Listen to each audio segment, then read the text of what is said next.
Shreya Singh. I hope you all are doing well. Today I am up with a new video of business chapter 9 and that is internal trade. Internal trade होता क्या है, what do you mean by the term internal trade. उससे पहले हम जानते हैं कि internal का मतलब क्या होता है और ट्रेड का मतलब क्या होता है। इंटरनल मतलब होता है अंदर, ट्रेड मतलब होता है बिजनेस करना। बिजनेस क्या होता है, I have already taught you in my previous video, you can go and check, I will put the link in the description box. Trade business, business मतलब क्या होता है, कोई भी गुड या फिर सर्विसेज के साथ डील करना, buying and selling of goods and services to earn profit. तो इंटरनल ट्रेड अंदर बिजनेस करना मतलब buying and selling of goods and services within the boundaries of the nation. India के अंदर ही बिजनेस करने को हम लोग कहते हैं इंटरनल ट्रेड। इसे हम कह सकते हैं होम ट्रेड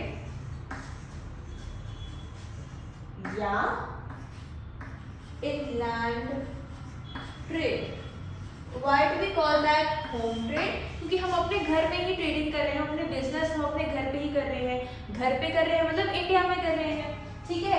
इनलैंड अपनी धरती माँ पे कर रहे हैं, अपने सॉइल पे कर रहे हैं, इंडिया में कर रहे हैं। तो हम इसलिए इसको internal trade, home trade and inland trade कहते हैं। ओके, अब जानते हैं कि हम लोग इनलैंड ट्रेड करते क्यों हैं, हम लोग इंटरनल ट्रेड करते क्यों हैं। क्योंकि पहली बात तो ये जो ट्रेडिंग होती है that is divided into two parts, first is internal and second is external. इस चैप्टर में हम लोग पढ़ेंगे इंटरनल ट्रेड के बारे में। तो इंटरनल ट्रेड हम करते क्यों हैं, इंटरनल ट्रेड अगर हम करते हैं तो उससे क्या क्या होता है, क्या क्या चीज़ें उसमें इन्वॉल्व होती हैं, क्या चेन होता है, क्या चेन सिस्टम होता है, हमें इस चैप्टर में वही सारी चीज़ें पढ़नी है। तो आइए हम जानते हैं फीचर्स के बारे में, features of internal trade. So what are the features of internal trade? Let's see. First point is movements of goods and services takes place within the boundaries of the country. As I have already told you in the definition of internal trade that it deals within the boundaries of the country. मतलब वो India में ही होता है, वो out of country नहीं हम लोग deal करते गुड्स एंड सर्विसेज को गिव एंड टेक का। तो ये तो ऑब्वियस इसका फीचर क्या होगा, पहले हम लोग का जो भी गुड्स और सर्विसेज का जो भी मूवमेंट होता है वो कहाँ टेक प्लेस होता है, मतलब वो कहाँ विद इन होता है, कहाँ पे होता है, वो होता है कंट्री के अंदर ही, within the boundaries of the country. Okay, second point is obviously अगर हम विद इन द कंट्री कर रहे हैं अपना गिव एंड टेक, जो हमारा buying and selling of goods and services है, अगर हम अपना बिजनेस इंडिया में ही कर रहे हैं तो क्या होगा, हमारे पास इंडियन करेंसी ही आएगी, रुपीज, राइट। तो उसमें सेकंड पॉइंट क्या है, all payments are made and received in national currency that is rupees. अगर हम इंडिया में ही डील कर रहे हैं तो हमारी इंडियन करेंसी होगी रुपीज। अगर हम बाहर करते तो डॉलर अराउंड होता है ना। तो अभी अगर हम विद इन द बाउंड्रीज कर रहे हैं तो क्या होगा, पहला पॉइंट की विद इन द बाउंड्रीज वो है, तो सेकंड पॉइंट क्या हो जाएगा कि हम नेशनल करेंसी में डील करते हैं। Third point, traders takes the help of various modes of transport to transfer of goods to the ultimate consumers। अब क्या होता है, इंडिया तो बहुत बड़ा है, राइट। तो अब ये तो नहीं कि मतलब लाइक अभी आप लोगों को पता है अमेजोन, फ्लिपकार्ट, जोमेटो, हर एक चीज़ को मैं इसमें इन्वॉल्व करूँगी। वाई, हम उनसे भी डिलीवरी कराते हैं, राइट। हम ऑनलाइन ऑर्डर करते हैं और वो हमें दैट पर्टिकुलर प्रोडक्ट वो हमें डिलीवर आके कर देते हैं।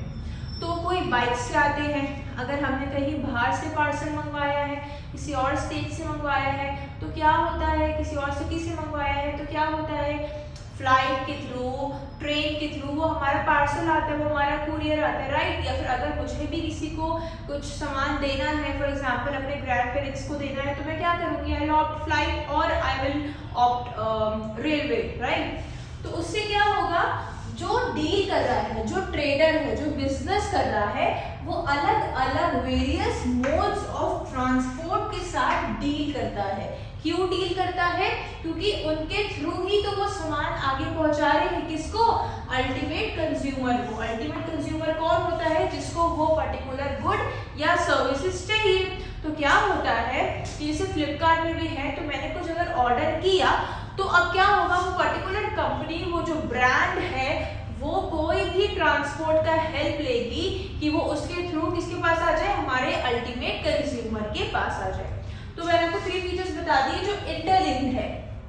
पहला हमारा विद इन द बाउंड्रीज होता है, वो इंडिया में ही होता है।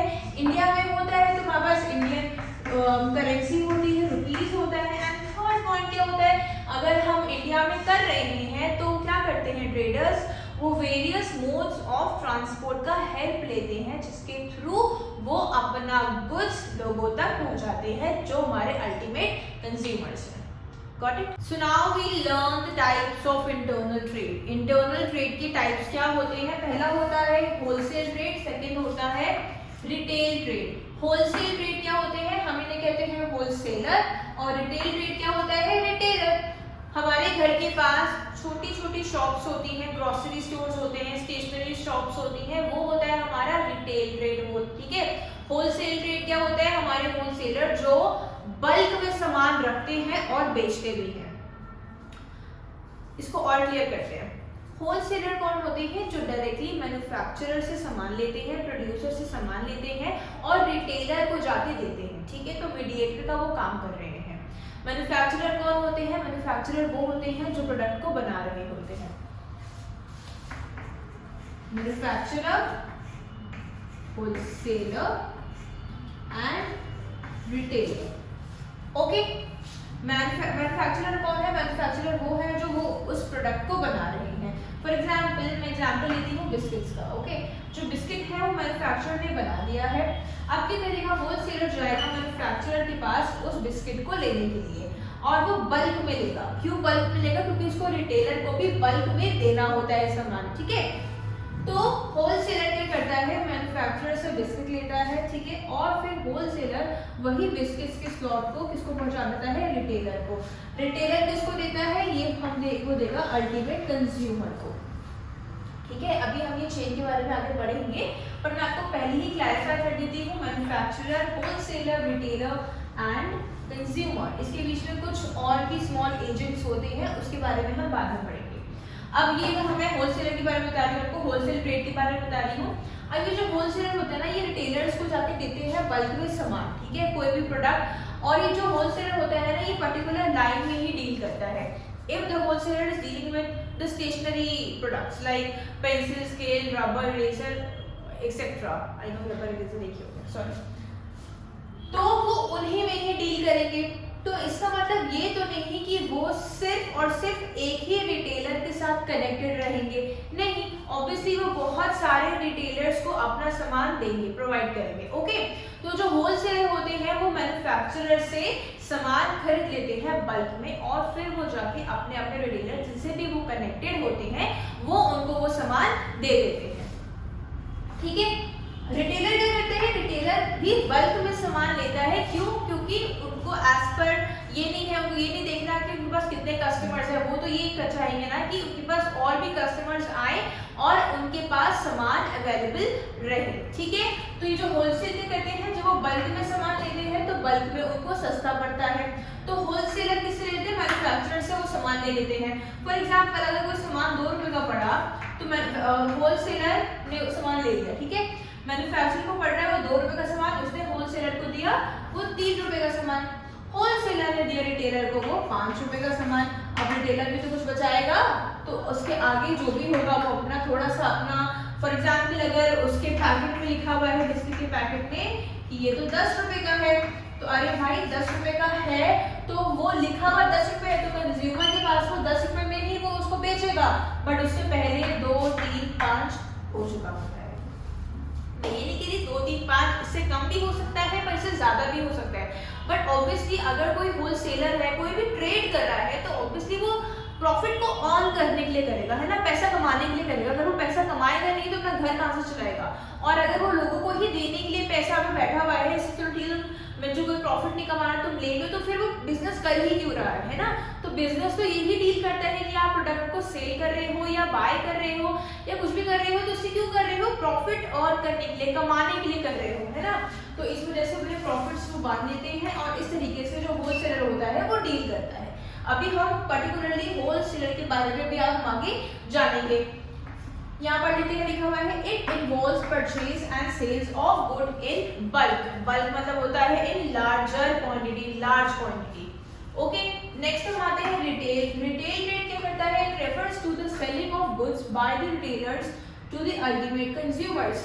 अब मैंने स्टेशनरी की बात आपको बताई, तो स्टेशनरी के बाद में अवो, नटराज, अप्सरा एंड सो ऑन, बाकी ब्रांड्स का भी पेंसिल्स कौन रखेंगे? रिटेलर रखेंगे। पेंसिल्स भी रखेंगे, पेन भी रखेंगे, ball pen, gel pen, black marker, red marker, blue markers, right. तो ये हर तरीके के, हर स्पेसिफिक प्रोडक्ट से वो डील करेंगे, किसके? स्टेशनरी के। तो रिटेलर क्या होते हैं? ये होलसेलर से सामान लेते हैं और किसको देते हैं? कस्टमर्स को देते हैं। कस्टमर्स को कैसे देते हैं और क्यों देते हैं? To satisfy their needs and wants. अब मेरे पास कोई आए, मैंने रिटेलर शॉप ओपन करी हुई है और कोई मुझे जाके बोले कि मुझे प्लीज 5 रुपए वाला आप मुझे बॉल पेन दे दो, मैं बोलूँ नहीं आप तो जेल पेन ही लो। बट उनकी रिक्वायरमेंट क्या है? उनकी रिक्वायरमेंट है that they want ball pen, right. अगर मैं उनको जेल पेन दूंगी तो मैं उनके सेटिस्फैक्शन को, उनके वांट्स को मैं सेटिस्फाई नहीं कर पा रही हूँ। तो रिटेलर का क्या काम होता है कि जो भी कंज्यूमर को चाहिए, जो भी कस्टमर को चाहिए, उसको एज पर देयर रिक्वायरमेंट ही और she has to provide that particular product to them. Okay, तो इसी तरीके से ये चेंज चलता है। मैंने आपको भी क्लियर किया है, बट इसको हम पूरा एग्जैजरेट, पूरा ब्रीफ में अभी हम आगे पढ़ेंगे, ठीक है। आई होप आपको ये पॉइंट पूरा समझ आ गया होगा कि जो टाइप्स होते हैं इंटरनल ट्रेड के, वो 2 होते हैं। एक होता है हमारा होलसेल ट्रेड और एक हमारा होता है retail trade. Wholesale trade manufacturer और रिटेलर के बीच का कनेक्शन होता है, मीडिएटर होता है। और रिटेल ट्रेड कौन होता है? रिटेल ट्रेड किसका होता है? होलसेलर और कस्टमर के बीच का। इवन मैं ऐसा मैन्युफैक्चरर भी इन्वॉल्व कर सकती हूँ। सो नेक्स्ट वीडियो में हम जानेंगे होलसेल ट्रेड के बारे में, रिटेल ट्रेड के बारे में एंड सो ऑन, उनके फीचर्स, उनके एडवांटेजेस एंड उनके डिसएडवांटेजेस, ठीक है। वो कस्टमर को कैसे हेल्प करते हैं और बहुत सारी चीज़ें। तो उसकी नोटिफिकेशन चाहिए आपको, तो उसके लिए आपको सब्सक्राइब करना पड़ेगा साथ में को।